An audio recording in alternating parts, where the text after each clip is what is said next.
আমার বাড়িতে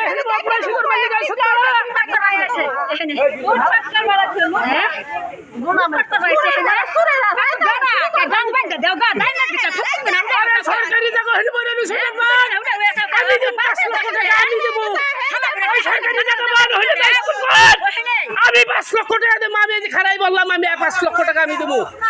আরে কোনো কথা নাই আমাকে ওই যে স্কুলের আমার হাতে বান্ডেল বাইকে কোনো মানে জানে না রে এই যে 5 লক্ষ টাকা দেবো আমি আমি ওই জায়গায় স্কুল করি ওই জায়গায় স্কুল করি কোনো কথা নাই সরকারি জায়গা ওই হানে এটা বড় চাইছে